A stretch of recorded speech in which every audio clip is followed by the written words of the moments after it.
부동산이라고 알고 있는데 제가 오늘 이야기하려고 하는 것은 주택입니다. 어? 무슨 차이야? 그게 부동산 아닙니까? 주택 중에서도 아파트. 자, 부동산 아파트? 아니냐라고 얘기하실 수 있는데 네. 부동산이라는 게 어떤 의미를 갖고 있냐면 사실 좀 움직일 수 없다. 맞네. 현금화하기 어렵다라는 특징으로 많이 소개가 되거든요. 자, 그런데 아파트는 네. 저는 세미 캐시다라고 얘기하고 싶어요. 세미 캐시면은 거의 현금에 가까운 자산입니다. 오. 그래서 우리가 부동산 그러면 자꾸 뭐 상가, 건물, 임야, 토지 뭐 이런 걸 얘기하는데 아파트는 좀 다르다라는 거예요. 아파트는 굉장히 획일적으로 규격화되어 있기 때문에 화폐와 동일한 효과를 가질 수가 있고 황금성이 굉장히 뛰어난 자산이에요. 그래서 오늘 제가 중점적으로 말씀드리고 싶은 것은 바로 1주택, 내 집 마련이 최고의 재테크다라는 이야기입니다. 어려운 재테크를 어떻게 하는 게 가장 효율적으로 할 수 있는 걸까요? 오늘 이제 재테크가 무엇인가에 대해서 한번 말씀을 좀 드리려고 합니다. 재테크라는 것은 자산을 늘려가는 것을 말합니다. 네. 자산이 무엇인지부터 한번 풀어가 볼 필요가 있을 것 같아요. 예. 자, 자산은 두 가지의 특징을 갖고 있습니다. 첫 번째는 일정한 현금 흐름이 나오는 것은 자산입니다. 네. 계속해서 어떤 소득이 나오는 거죠. 네. 그다음에 두 번째는 시장에서 가격이 결정되고 거래가 돼야만 자산입니다. 그래서 많은 분들이 우스갯소리로 저희 남편이 매달 이렇게 월급을 타다 주는데 월급의 현금 흐름이 계속 발생하니까 우리 남편이 나한테는 자산인가? 뭐 이렇게 얘기하시는 분들이 있어요. 맞네요. 맞네요. 자산이네. 들어맞잖아요. 시장에서 남편이 거래가 안 되잖아요. 그러니까는 자산이 아닌 거예요. 아니네. 두 가지 항목에 다 해당이 돼야지 됩니다. 자산이군요. 이제 명확해졌습니다. 자, 그럼 자산이 뭔지 아시겠죠? 네. 왜 우리가 자산을 가지려고 하죠? 아직 자산이 충분치 않기 때문이죠. 그러니까 우리가 재테크의 목적이라는 건 결국 언젠가 있을 수도 있는 은퇴. 내가 일을 하지 않더라도 자산이 나를 먹여 살릴 수 있게 해야 된다라는 겁니다. 그렇죠. 맞아. 자, 그러면 이 자산 가격이 어떻게 움직이는지 너무 궁금하죠? 네. 네. 자, 이거를 오늘 풀어볼 건데 자산 가격은 세 가지의 특징을 가지고 움직입니다. 자, 첫 번째가 뭐냐면 현금 흐름의 양입니다. 양. 자, 제가 예를 들어보겠습니다. 우리 네. 황재성 씨. 네. 월세 100만 원 나오는 아파트하고 네. 월세 150만 원 나오는 아파트가 있어요. 네. 둘 중에 뭐가 비쌀까요? 월세 150만 원 나온 아파트가 당연히 비싸겠죠. 당연히 비싸죠. 그럼요. 생각처럼 똑똑하시군요. 역시. 너무 맞췄어. 자, 맞췄어요? 현금 흐름이 당연히 말씀하신 대로 1,800만 원 나오는 높은 거. 아파트가 비쌉니다. 네, 네, 상식적인 얘기인데. 상식적인 제가 네. 좀 전에 얘기했잖아요. 현금 네. 흐름의 양이 자산 가격에 네. 영향을 미친다. 이건 좀 집값이 당연하게 비싸면 당연히 월세도 비싸죠. 비싸죠. 네, 네. 자, 그다음에 두 번째는 뭐냐면 월세 100만 원 나오는 아파트하고 월세 100만 원 나오는 상가. 어떤 게 비싸요? 아파트. 아파트. 상가는 잘 안 나갑니다. 제가 가게를 또 하기 때문에 네. 상가 하면은 황금성이 쉽지 않은 것 같아요. 정답. 이야. 자, 똑같이 현금 흐름이 1200이라 하더라도 네. 현금 흐름의 안정성이 가격에 영향을 미치거든요. 그래서 아파트는 공실이 없습니다. 네. 그러나 상가 건물은 어떻죠? 공실이 될 수 있어요. 세입자가 나간다고 할 수도 있고 비어 있을 수도 있고 월세 항상 들어온다고 보장할 수가 없어요. 그래서 현금 흐름이 이렇게 똑같아도 현금 흐름의 안정성에 차이가 나기 때문에 가격이 달라지는 거예요. 자, 그다음에 마지막 세 번째. 네. 기대감이 자산 가격에 영향을 미칩니다. 월세 100만 원 나오는 강남의 아파트가 있어요. 아파트. 월세 100만 원 나오는 비강남의 아파트가 있어요. 어떤 게 비싸요? 이거는 월세 100만 원 나오는 강남 아파트가 비싸죠. 왜냐? 당연할 것 같아. 어쨌든 더 많이 오를 것 같아. 지금 말씀하신 게 정확하게 기대감을 표현한 거거든요. 네. 강남의 아파트와 비강남의 아파트 둘 다 현금 흐름은 1200이라고 그랬죠? 똑같아요. 네. 그럼 둘 다 아파트면 안정성도 거의 똑같아요. 그렇죠. 근데 왜 가격 차이가 나느냐? 지금 정확하게 얘기하셨지 않습니까? 그거구나. 미래에 뭔가 월세가 더 나올 것 같은 왠지 모를 기대감. 이게 자산 가격을 달리 만드는 거거든요. 자, 여기서 우리가 한 가지 배우고 넘어가야 돼요. 자, 그렇다고 한다면 말씀하신 대로 이제 자산의 가치는 결국 우리는 항상 정해져 있다고 생각하지만 이게 상대적인 걸 수도 있겠다는 정확한 얘기입니다. 자, 한번 예를 들어볼게요. 네. 초등학교 때 100점 맞아본 적 있죠? 아니요. 단 한 번도 없어서 그것 100점 때문에. 맞아본 적이 아마 본인은 기억 못하겠지만 있을 거예요. 자, 그런데 맞았다고 치시고 네. 일단 보통 우리가 잘 몽개고 초등학생들이 100점을 맞으면 네네. 빛의 속도로 엄마한테 달려갑니다. 그쵸. 네. 뭐 자랑을 해야 되니까 엄마 나 100점 맞았어. 그럼 엄마가 너무 칭찬해주고 그냥 환한 웃음으로 기뻐하면서 칭찬을 합니다. 네. 그죠? 네. 그런데 조금 있다가 엄마가 바로 이런 질문을 합니다. 근데 너희 반에서 몇 명이나 100점 맞았니? 아 이렇게 맞아. 그럼 그래. 왜 그러셨을까? 왜 자꾸 숨통을 조여오셨어요? 그러니까 이게 엄마는 100점의 절대 가치보다는 100점의 상대 가치에 관심이 있는 거거든요. 아. 자, 오늘 우리가 지금 재테크를 얘기하고 있는데 네. 이게 재테크가 우리 오상진 씨가 좀 전에 얘기했던 것처럼 상대 가치라는 걸 늘 잊어버리면 안 돼요. 우리 집이 5천만 원 올랐어. 너무 좋아. 뛸 듯이 막 5천만 원 올랐다. 네. 자, 그런데 확인해 보니까 길 건너는 1억 올랐어. 아 짱나. 그러면 우리 집은 5천만 원 떨어진 겁니다. 아 진짜요? 네, 떨어진 거죠. 그러니까 재테크는 상대 가치라는 것을 여러분들이 꼭 기억하고 행동을 해야 됩니다.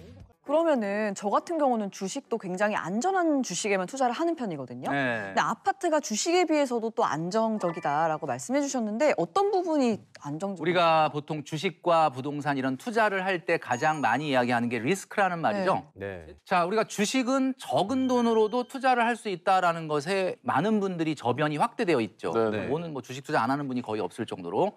자, 그런데 이제 오늘 우리가 얘기하는 아파트, 내 집 마련은 정말 하고 싶긴 한데 진입 장벽이 너무 높다라는 것이 이제 문제 어머. 아니겠습니까? 근본적으로 이 두 가지의 차이는 리스크에 있다라고 보시면 돼요. 네. 근데 이제 사실은 리스크는 그래서 다른 말로 우리가 변동성이라고 표현하는 게 맞아요. 변동성. 우리가 표준 편차라고도 얘기할 수 있죠. 평균 값에서 얼마나 더 마이너스, 얼마나 더 플러스가 될 수 있냐. 이 확률 분포의 폭을 얘기하는 거거든요. 네네네. 그러니까 주식은 이렇게 변동성이 워낙 크기 때문에 네. 일반적인 분들이 경험이나 지식 없이 이렇게 쉽게 했다가 상당히 낭패를 보는 경우가 있는데 네. 오늘 제가 말씀드리는 주택은 상당히 표준 편차가 작습니다. 자, 20년 전에 대한민국의 어떤 주택을 샀더라도 집값이 올랐을 거죠. 네. 그쵸. 그죠? 그렇죠. 근데 20년 전에 어떤 주식을 샀는데 그 주식이 지금 과연 성공해가지고 굉장히 대박이 났을지 아니면 장담할 수 상패가 없죠. 됐을지는 아무도 모르는 거 아니에요. 그럴 수 예. 있죠. 이게 개별성의 차이가 결국 변동성, 리스크의 차이다.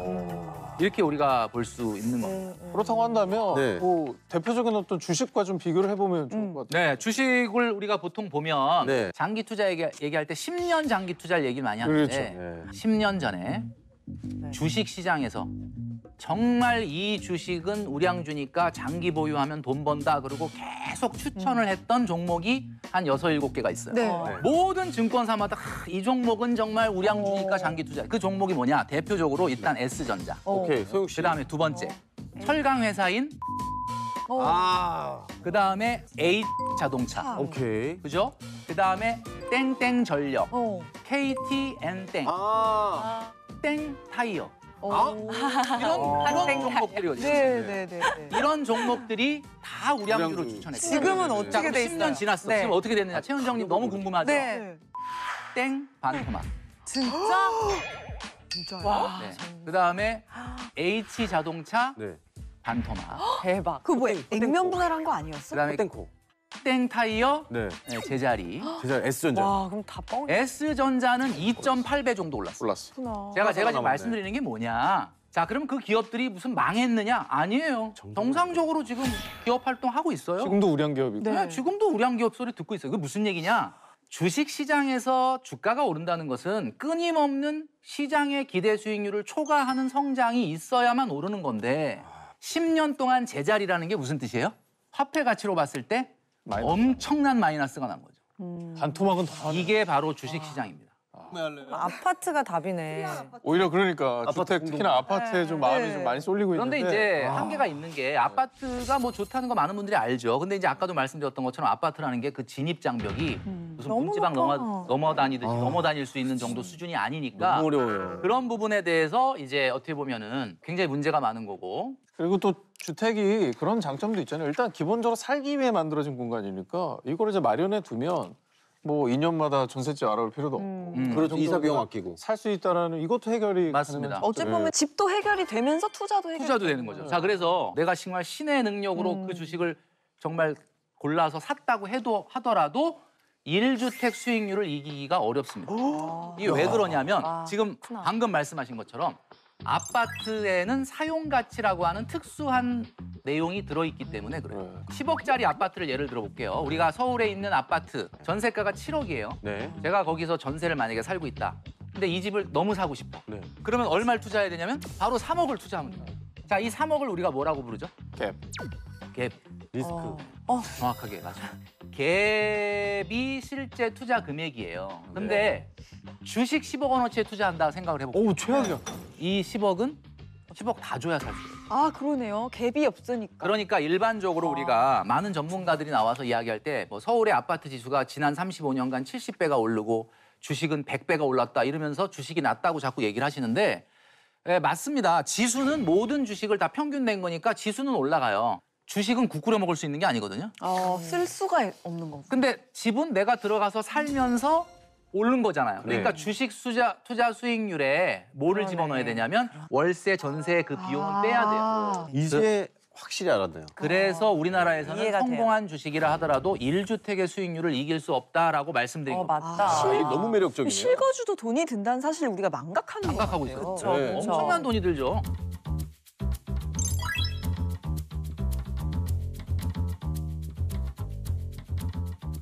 네. 그렇기 때문에 이제 내 집 마련을 위한 자금이 필요할 때 어떻게 충당하냐가 중요한 어디서 건데 나와? 어떻게 우리가 흔히 시드머니, 실탄이라고 많이 얘기하는 이 돈. 여러분, 근데 이제 우리가 막 지금 뭐 아파트 얘기를 하니까 막 10억, 20억 막 이렇게 막 그 숫자가 커졌는데 여러분 처음부터 시작할 필요가 있는 게 일단 시드머니 1억부터 시작할 필요가 있어요. 어떻게 하면 1억을 넘을 것이냐. 그래서 제가 항상 말씀드리는 게 돈 번 지 5년이면 1억은 있어야 된다라고 사회초년생분들한테 얘기를 하거든요. 돈 번 지 5년이면 1억은 있어야 된다. 네. 그 우리 사회초년생들 같은 경우에 보면 지금 대기업과 중소기업을 다 평균해서 네. 대졸 초임 연봉을 따져보니까 3,574만 원이라고 합니다. 이게 한 달에 얼마냐면 297만 원. 그러니까 한 300만 원 정도라고 보시면 될 것 300만 같아요. 원 정도. 네. 한번 좀 빨리 모아보자라고 독한 마음을 먹어서 만약에 3년 안에 모아보자. 1억을. 그러면 얼마를 내야 와우. 되냐면 한 달에 269만 원을 모아야 돼요. 와. 뭐 한 달에 한 20만 원 쓰는 거예요. 이거는 불가능하겠죠? 네. 사회초년생들한테는 4년에 모으려면 월 199만 원 정도를 모으면 되는데 이것도 사실 좀 만만하지 쉽지 않고요. 않죠. 한 달에 200인데. 그래서 5년입니다. 5년이면 158만 원만 모으면 되거든요. 이거는 이런 그냥 예금으로. 그러니까 뭐 만약에 저축을 한다면 그렇다는 뜻이죠. 네. 뭐 여기에 뭐 아니 근데 주변에 보면은 저도 사회초년생 때 그랬고 이게 뭐 사람들이 흔히 막 통장 된다고 하잖아요. 네. 그냥 분명히 월급이 들어왔는데 웃기다. 다 막 퍼가요 해가지고 텅비네. 통장이 된다. 월급은 통장을 쓰지. 네. 그래서 로그 아웃, 로그 인, 로그 아웃 뭐 이런 네. 얘기하고. 그래서 왜 이렇게 돈을 모으기가 다들 힘들까요? 그래서 제가 여러분들 내가 왜 직장 생활 그래도 꽤 했고 왜 이렇게 돈이 안 모이는지 그 안 모이는 이유에 대해서 말씀을 드릴 건데 네. 일명 내가 돈을 못 모으게 하는 오적. 오적. 내 통장에도 오적이 있구나. 오적이 있어. 자, 그 오적을 한번 알아볼까요? 첫 번째는 이 세상에서 내가 돈 모으는 거를 방해하는 유일한 사람이 있으니 그게 바로 나 자신이다. 아, 내 잘못이었어. 아. 나노. 나눔. 나눔이죠, 나눔. 첫 번째는 마이너스 통장입니다. 아, 다행이다. 그런 거 없다. 만들면 안 되지. 전 나도 없어요. 없어요. 선생님. 없어요. 우리가 마통이라고 하죠. 네. 네. 마이너스 통장에서 돈을 꺼내서 주식을 샀거나 갭 투자를 했다 그러면 박수. 그거는 잘한 거야. 아, 투자를 했으니까. 그래도 그 돈을 쓰지 않고 어딘가 자산으로 바꿔놨으니까 잘한 건데 가방 사고 차 바꾸고 해서 마이너스가 커졌다. 이거는 어떻게 해결이 안 되는 거거든요. 그래서 이 마이너스 통장을 보는 순간 저축은 싹 입맛이 떨어집니다. 왜냐면 내가 마이너스 있는데 무슨 저축을 하냐. 네네네. 두 번째는요? 두 번째는 신용카드의 무이자 할부입니다. 할부 자주 하는 분. 왜 무이자 할부? 자, 무이자 할부를 쓴다는 것은 물론 이자는 없어요. 굉장히 알뜰한 소비인 것 네. 같은데 합리적 소비. 무이자 할부를 쓴다는 것은 비싼 물건을 너무 과감하게 사게 한다는 거죠. 맞아. 할부하면 할부하면 과감해지지 않습니까? 맞아요. 요즘 또 과감해진 이유가 뭐냐? 에이, 그냥 샀다가 마음에 안 들면 채소 마켓에 팔면 된다. 아 맞아 맞아. 또 뭐 이러니까 더 과감해진다. 네네. 심지어는 채소 마켓을 너무 열심히 쓰다 보면요. 내 취향을 안 사고 어느새 대중의 취향으로 물건을 사요. 진짜 그래. 진짜 그래. 어디서 많이 네. 본 것 같은데? 나 지금 뼈가 너무 아프네. 그래서 어디서 본 게 아니라 다 네. 우리가 한 번씩 했던 나눔. 짓이에요. 나눔. 신발장 안에 몇 개가 들어있어. 네. 또 그러니까. 있나요? 자, 세 번째는 할인의 유혹에 빠지다. 할인 너무 좋은데. 할인 너무 좋죠. 너무 네, 좋아. 할인을 안 받으면 왠지 좀 섭섭하죠. 네. 손해본 거 같죠. 그죠? 네. 막 이건 사야 돼. 막 충분히. 특불원 이런 거. 현대인들은 필요한 물건을 사는 게 아니라 싸면 그냥 삽니다. 맞아. 그리고 사놓고 언박싱 해놓고 보니까 필요한 게 아니네? 안 써. 네, 그럼 다시 또 채소 마켓. 맞아요. 이거에 또 악순환. 네네. 이게 되는 거예요. 와 그러네. 자, 네 번째는 말이죠. 네. 카페인 중독입니다. 이건 약간 그건 뭐예요? 약간 커피 먹는 거? 네. 카페인 중독 커피값이 얼마나 된다 그러냐라고 말씀하시는데 저는 커피를 얘기하는 게 아닙니다. 네. 그러면? 카카땡, 페이스땡, 그 카페인? 그거 인땡땡 그램을 얘기하는 거예요. 그게 왜? 왜요? SNS 중독. 자, 그건 안 되는데? 오늘도 멋진 사진 하나 안 올리면 뭔가 좀 불안하고 아 나가야 되구나. 나가 소비를 해야 되고 나가야 되고 그죠? 예쁘게 네. 입고 좋은 데 가. 자연 사진 막 찍어서 올린다 그러면 갑자기 이분이 돈이 없나 이런 생각이 아, 그래 남을 의식하다 보면은 돈을 쓰게 돼 있어. 그것도 맞네. SNS. 듭니다. 마지막 다섯 번째가 제일 중요한 겁니다. 바로 목적 없는 저축. 목적 없더라도 저축하면 좋은 거 아니야? 왜 저축을 왜 하세요? 저요? 사실 저도 왜 하는지 모르겠어요. 그렇죠. 그냥 일단 대부분 분들한테 저축을 왜 하냐 물어보면 이렇게 얘기해요. 다 쓰기가 좀 그래서. 네, 무조건 아껴야 될 것 같아가지고. 그러면 자 이렇게 목적이 불분명한 저축은 만기가 되면 굉장히 큰 소비가 일어납니다. 남자분들은 아침에 차에 시동을 걸면 엔진에서 소리가 유난히 크게 들립니다.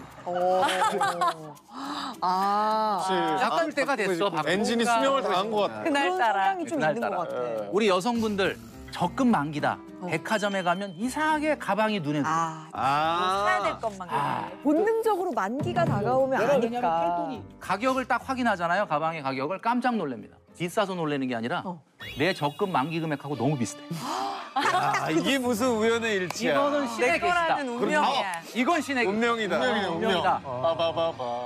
그래서 목적 없는 저축은 결국 열심히 모아서 한번 세게 지르는 소비가 될 뿐이다라는 거죠. 나 진짜 미칠 것 같아, 진짜.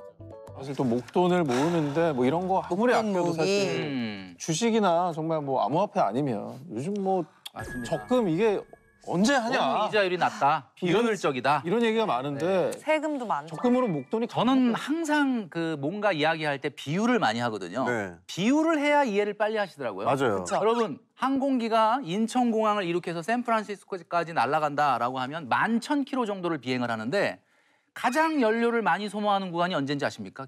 이륙을 이륙 맞아요. 맞습니다. 맞아요? 그러니까 그때 되게 비행기가 시끄럽잖아. 그 무거운 기체를 상공 11km까지 띄워 올려야만 그때부터 저항 없이 네. 800km로 날아가거든요. 순항을 하는 거. 제가 말씀드렸죠. 네. 1억까지 시드머니를 만들 때 뭐 주식으로 할 수도 있고 코인으로 할 수도 있겠지만 이건 뭐 1억이 되면 다행 안 되면 말고 이게 아닙니다. 여러분들 1억이라고 하는 시드머니를 만드는 것은 굉장히 중요한 문제이기 때문에 마치 비효율적인 것 같다 하더라도 저축을 하셔야 돼요.